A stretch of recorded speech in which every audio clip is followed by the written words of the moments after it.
Esta es una producción de Grupo Fórmula. De viva voz, la doctora Lorian Jiménez Faibi, jefa de Laboratorio de Genética Molecular de nuestra UNAM. Doctora, como siempre, con nuestra admiración, cariño y reconocimiento crecientes por tu labor. Gracias por estar con nosotros esta mañana.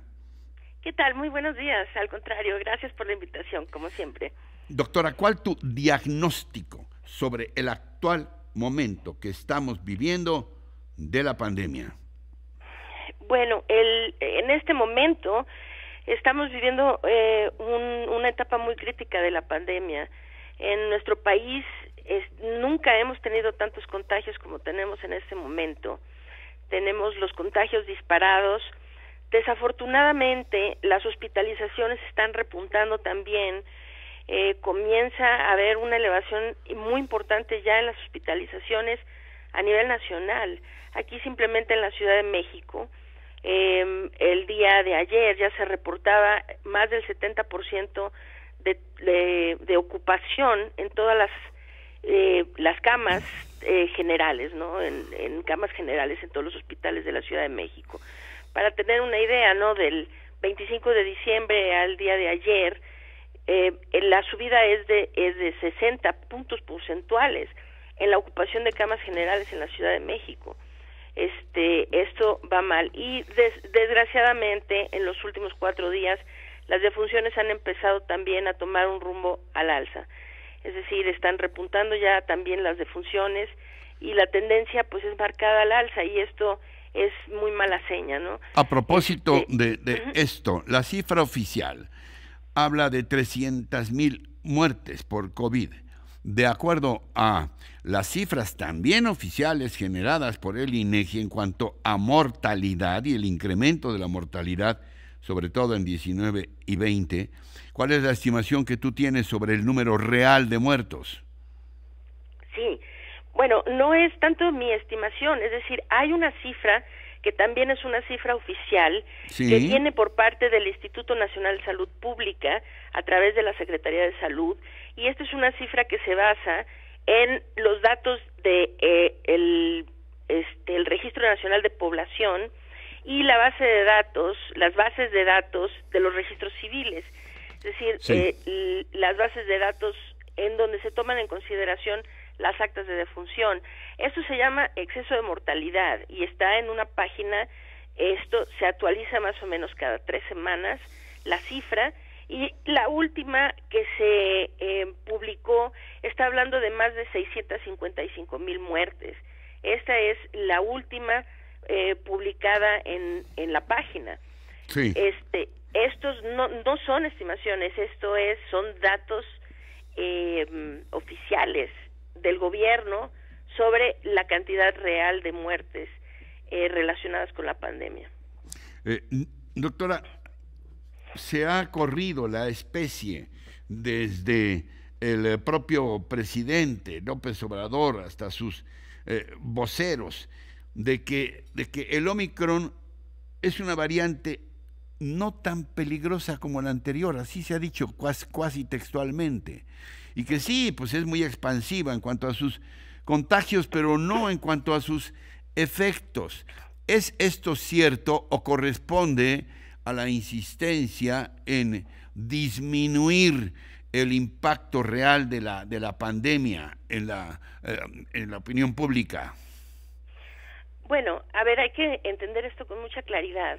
Seguir dándole un manejo político, pues, a la pandemia. Claro. Bueno, siempre se le ha dado un manejo político a la pandemia en nuestro país, en otros también, ¿no? Pero aquí realmente ha sido un manejo político, desde el inicio de la pandemia ha sido de esta forma. Ahora, en términos de lo que se está diciendo de la variante Omicron, necesitamos tener muy claro exactamente qué es lo que significa esto. La variante Omicron en este momento, proporcional al número de casos, ha cobrado menos vidas que otras variantes, es verdad, pero esto no está relacionado directamente a que la variante sea menos agresiva en sí, es porque hay una población vacunada, es decir, para eso se vacunó a la población, para proteger a las personas contra la enfermedad severa y la muerte, y las vacunas están haciendo muy bien su trabajo, es decir, que a mayor cobertura de vacunación, particularmente porque hay que recordar que Omicron evade la inmunidad causada por generada a través de la infección previa, y también evade la inmunidad cuando se tiene una sola dosis de vacuna. Pero mientras más amplia sea la proporción de la población que tiene 2 y 3 dosis de vacuna, entonces habrá menos muertes, pero pues es precisamente el objetivo de la vacunación. Ahora, decir que Omicron es menos agresiva es una mentira. Es decir, Omicron en sí, la variante en sí, el virus, no tiene propiamente características que lo hagan menos agresiva. Es que está topándose con una población vacunada. Pero cuidado, la gente que no está vacunada o que tiene una sola dosis de vacuna va a padecer la enfermedad con la misma gravedad con la que conocemos la enfermedad desde el 2020. Sí. Doctora, una pregunta crucial es todo lo que se refiere a esta polémica sobre la necesidad o no, que también en eso el gobierno ha insistido una y otra vez en que no es necesario. Pero yo te pregunto, ¿qué tan prioritaria consideras la vacunación para menores de 15 años? Yo conozco personalmente de casos de chavos de 14 o 13 que se han contagiado. Sí, la vacunación en toda la población es indispensable. No vamos a ver el fin de la pandemia hasta que tengamos a una proporción, y esto es sobre la base de la población total, no sobre la base de los mayores de 18 o mayores de 15 o mayores de 12, es decir, no, sobre la base de la población total. Necesitamos tener a una proporción muy amplia vacunada para poder tener esperanzas de un día ver finalmente la luz del otro lado de este túnel y podamos ver el fin de la pandemia.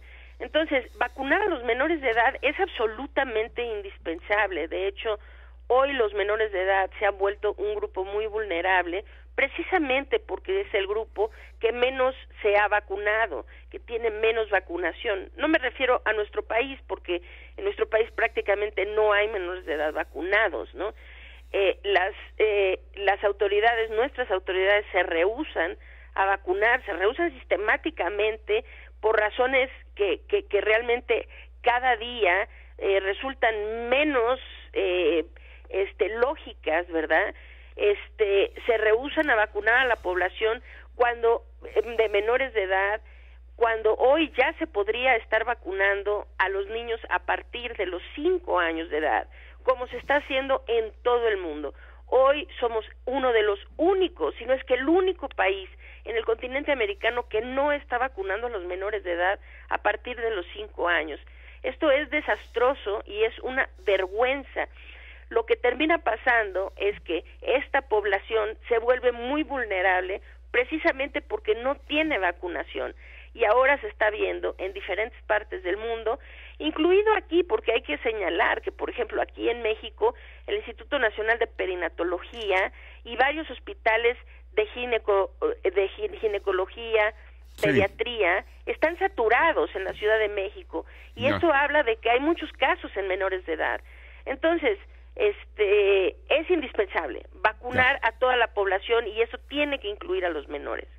Finalmente, doctora, ¿cómo ves esta gestión de pedirle a la Fiscalía General de la República que investigue la actuación del vocero Hugo López-Gatell por negligencia médica criminal y responsable de la muerte de varias personas o de muchas personas?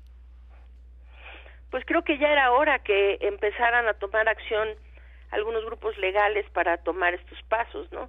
Definitivamente lo que ha hecho el doctor Hugo López-Gatell es un crimen, así no se le puede llamar de otra manera. Es un crimen que una persona haya sabido qué se tenía que hacer para salvar, para prevenir la muerte de centenas de miles de personas, y haya estado en sus manos poderlo hacer y no haberlo hecho. Pues sí, claro, estas son acciones absolutamente criminales, que con el tiempo, no sé si ahorita una demanda de este tipo prospere o no, pero tarde o temprano, ojalá que las personas responsables de esto y quienes han sido facilitadores de este realmente crimen desproporcional que hemos vivido en este país. Sigues manteniendo la convicción sobre el título de tu libro, sobre esta gestión criminal de la pandemia, el daño irreparable, Lori-Ann. Sí, absolutamente. Algo más, nos quedan un par de minutos, algo más que quieras puntualizar que no te haya preguntado por el momento actual. Pues ahorita, por la gente que nos está escuchando, la situación en los próximos días y semanas se va a poner muy grave en términos de hospitalizaciones, de muertes. Es muy importante que la gente sepa que hay mucho que pueden hacer para tratar de mitigar lo que viene en las próximas semanas. Dinos qué, Lori-Ann.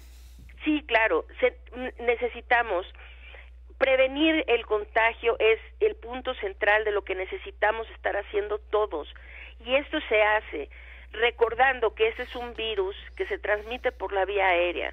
No nos sirven los tapetes sanitizantes, la desinfección de las superficies, esto que hace de estar fumigando y otro tipo de shows que se están haciendo, esto no sirve para nada. La gente necesita utilizar cubrebocas bien colocados, bien ajustados al rostro, cubrebocas de buena calidad. En este momento se necesitan cubrebocas de alto rendimiento, como los KN95, los KF94, etcétera, ¿no? Entonces, utilizar cubrebocas bien ajustado al rostro, cubriendo desde el puente de la nariz hasta el mentón, todo el tiempo que se esté fuera de casa. Hay que ventilar los espacios cerrados, esto es indispensable, y se vuelve muy importante en sitios que se encierran y se vuelven sitios de supertransmisión como el transporte público, las aulas, las oficinas, y entre más pequeños sean los espacios, de más alto riesgo se convierten. Entonces, ventilar los espacios, evitar aglomeraciones y el uso del cubrebocas. Esto de la mano, desde luego, con la vacunación. Todos necesitamos 3 dosis de vacunas en este momento. Doctora, como siempre, muy, muy aleccionador escucharte. Te reitero mi admiración, mi respeto, mi cariño. Gracias, Lori-Ann Jiménez Faibi. Al contrario, muchas gracias. Un placer, como siempre. Buen día, gracias. Encuentra más contenido como este en radioformula.mx.